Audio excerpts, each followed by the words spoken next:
ভাবুন তো, আপনি সারা মাস কাজ করলেন, অফিসে গেলেন, দোকানে বসে থাকলেন, ফ্রিল্যান্সিং করলেন, রাত জেগে প্রজেক্ট শেষ করলেন।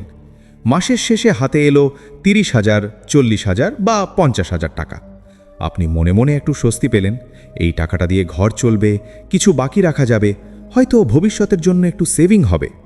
তারপর একদিন একটুখানি লোভ, একটুখানি উত্তেজনা আর একটি মাত্র ট্রেড, আর সেই ট্রেডটাই ধীরে ধীরে আপনার পুরো মাসের ঘাম ঝরানো ইনকামকে মুছে দিতে শুরু করে। শুরুটা সবসময় খুব নিরীহ হয়। আপনি ফোনে চার্ট দেখছেন, ইউটিউবে কেউ বলছে এখান থেকে মার্কেট নিশ্চিত উঠবে, টেলিগ্রামে কেউ স্ক্রিনশট দিচ্ছে বড় বড় প্রফিটের।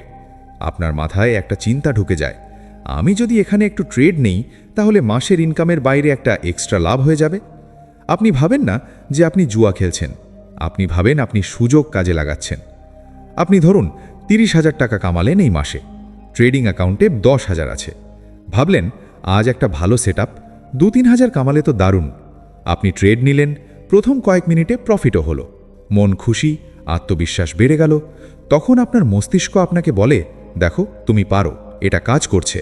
আপনি তখন লট বাড়ান, রিস্ক বাড়ান, কারণ এখন আর আপনি টাকা দেখছেন না, আপনি দেখছেন সম্ভাবনা।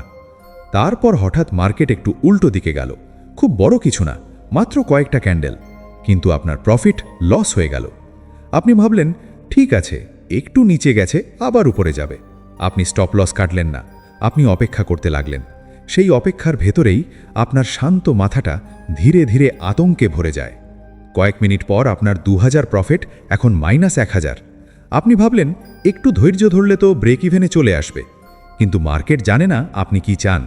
মার্কেট তার নিজের পথে চলে, আরও একটু নামল, এখন আপনার লস 3,000।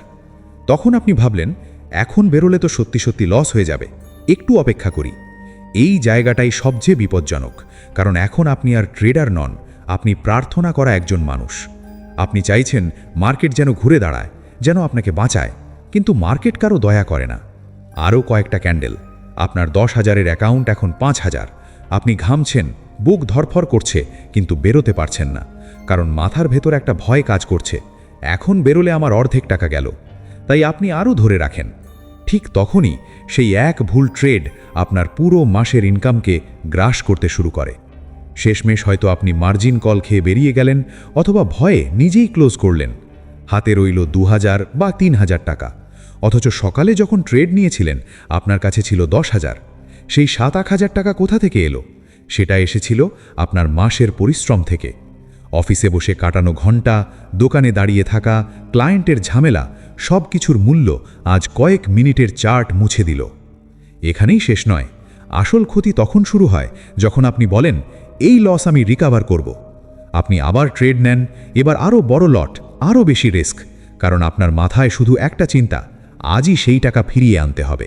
আপনি আর কৌশল মানছেন না, আপনি শুধু মরিয়া হয়ে লড়ছেন।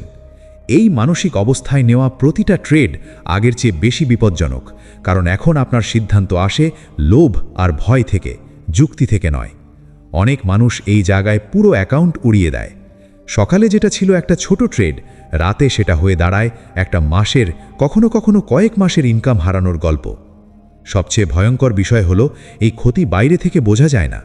আপনার পরিবার জানে আপনি কাজ করেন, বেতন পান, কিন্তু তারা জানে না যে সেই টাকার একটা বড় অংশ আপনি নীরবে মার্কেটে হারিয়েছেন। আপনি হাসছেন, কথা বলছেন, কিন্তু ভেতরে ভেতরে একটা চাপ, একটা লজ্জা, একটা ভয় কাজ করছে। একটা ভুল ট্রেড শুধু টাকা নেয় না, এটা আপনার আত্মবিশ্বাস ভেঙে দেয়, ঘুম কেড়ে নেয়, ভবিষ্যতের প্ল্যান নষ্ট করে দেয়। আপনি ভাবতে থাকেন আমি এত পরিশ্রম করি, তবুও কেন শেষমেশ শূন্যে ফিরে যাই? কারণ ট্রেডিংয়ে সবচেয়ে বড় শত্রু হলো এই বিশ্বাস যে আমি একটা ট্রেড দিয়ে সব ঠিক করে ফেলতে পারবো। বাস্তবে ঠিক উল্টোটা হয়।